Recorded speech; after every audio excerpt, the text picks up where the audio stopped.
benefits. You are aware that His Excellency, when he came on board, has been implementing a 1 billion monthly for that purpose. I don't know if it has been announced to you, but he has just recently increased that 1 billion in a bid to ensure that payment is done quickly and get to a lot of you. He has increased that to 2 billion naira monthly. He assured that the state will be among the first to pay the new minimum wage as soon as implementation modality of the federal government.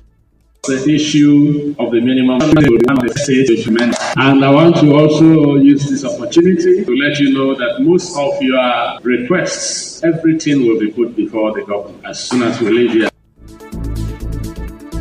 Moving on, the Ijaw Youth Council, IYC, has lauded Governor Siminalayi Fubara for keeping to his promise of providing a befitting secretariat for the eastern zone of the council in Port Harcourt.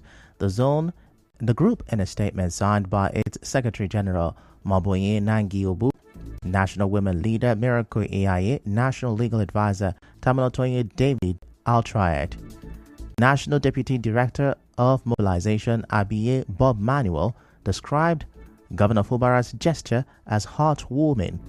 He said Governor Fubara has again demonstrated his love struggle as example of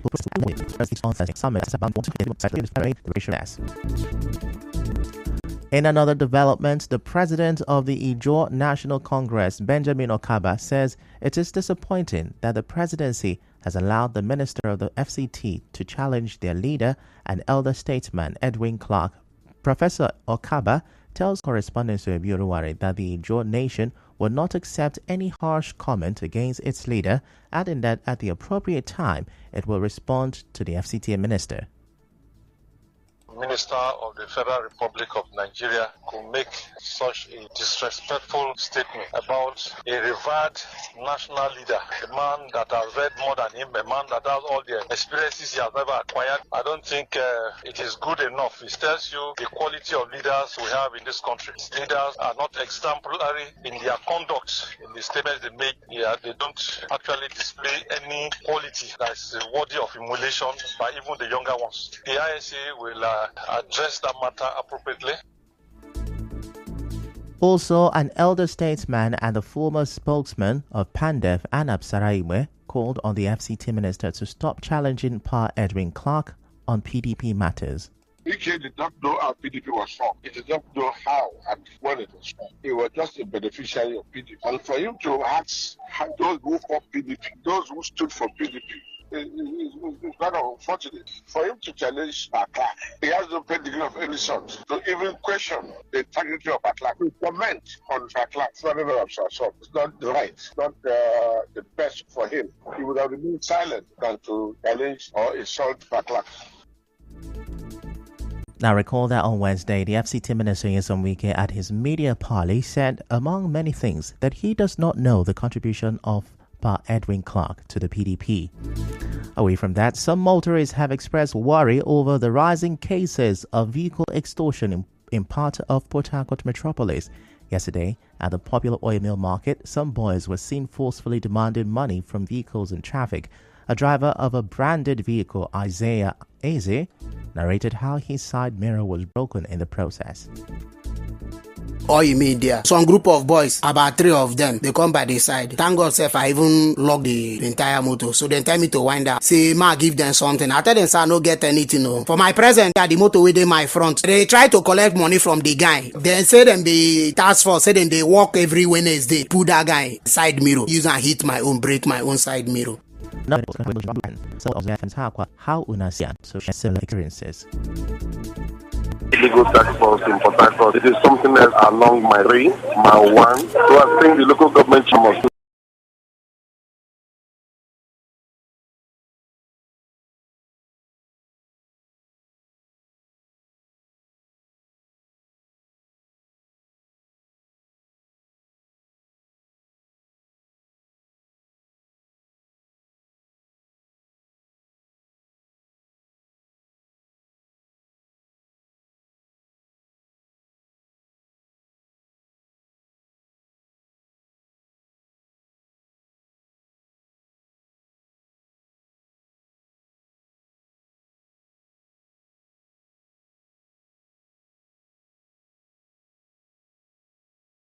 area of Lagos has convicted and discharged 6 men who were standing trial for breaching public peace during the 2020 EndSARS protests.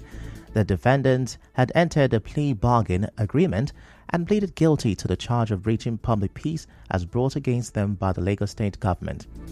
After reviewing the plea bargain agreement, Magistrate Bola Osunsami found the defendants guilty and convicted them of the offense.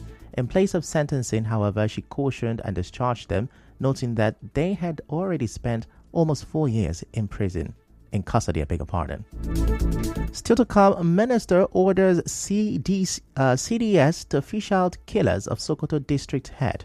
Stay with us.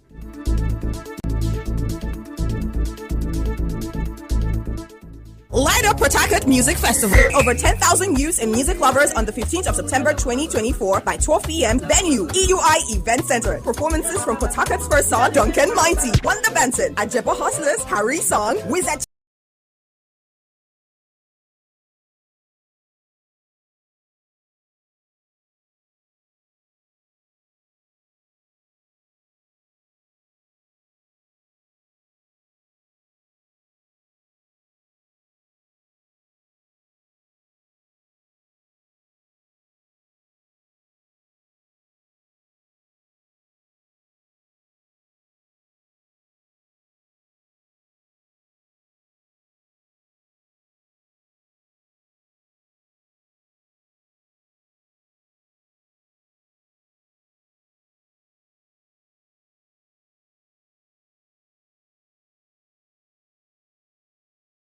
Four farmers have been killed by suspected Boko Haram ISWAP terrorists at a border community in Kerawa, in Goza local government area of Borno State. The incident happened on Thursday afternoon while they were working on their farms. Now, this is coming almost 2 months after multiple explosions killed over 30 people in Goza town. Councillor of Jimini Ward, Bukar Aji, and chairman of Kerawa Community Association, Yakubu Ali, confirmed the incident. In the meantime, the Minister of State for Defense, Bello Matawale, has described the killing of the district head of Katawa in Sabon Birni local government area of Sokoto State, Isabawa, as senseless and unacceptable. A statement by the Director of Information and Public Relations of the Ministry, Henshaw Ogubike, says the minister condemned the death of the district head and ordered the Chief of Defense Staff, General Christopher Musa, to go after the monarch's killers. The district head was kidnapped alongside his son and 6 others in July while traveling from Sokoto to Sabon Birni near the Niger border. A team sent to deliver the ransom demanded by the bandits met Bawa's corpse. Before his death, a video of the 74-year-old monarch appealing for his release from the hand of his abductors went viral last week Saturday. And now to business. A former process coordinator of Port Harcourt Refinery, Tony Walia, says there are indications that the Port Harcourt Refinery may become operational next month. Recall that the federal government had several times postponed the date for the resumption of operation of the refinery. Speaking with correspondent Obiorua, Mr. Walia said it is disappointing that NNPCL has again failed to make public the real reason for the delay.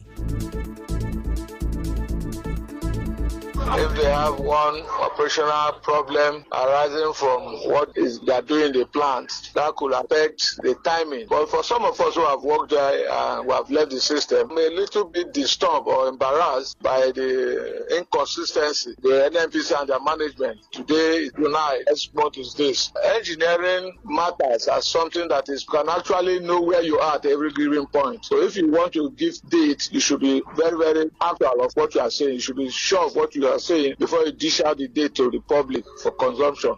He said the refinery has started receiving crude, adding that it is believed that the refinery is stockpiling the crude to avoid disruption when it becomes operational.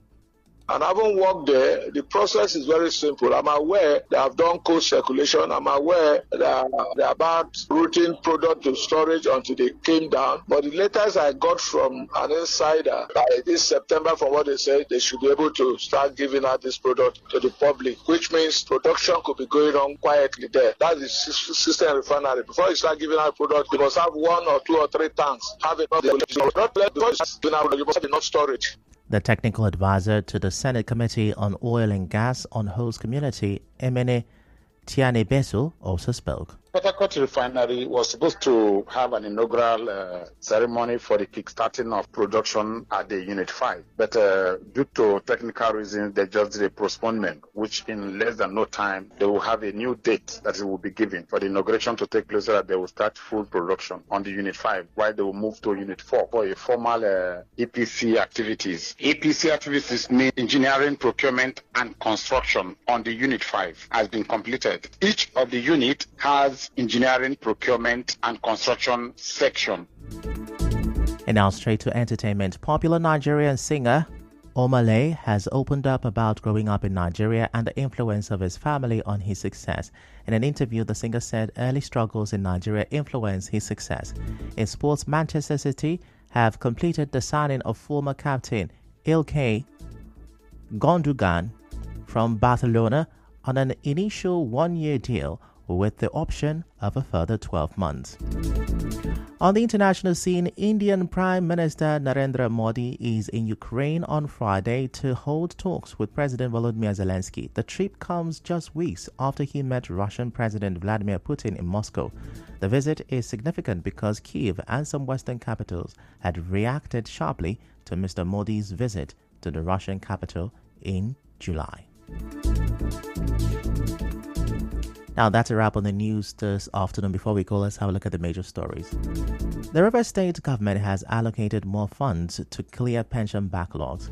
6 NSAS protesters have regained their freedom after 4 years in prison. The federal government has paid the tuition fee for thousands of students. And on the foreign scene, Indian Prime Minister has arrived in Kyiv, Ukraine for talks. The news was edited by Martha Okere. To reach the news team, send an SMS or WhatsApp to 0808-721-7215. I'm Ifechukwu Mwanyali. Many thanks for listening.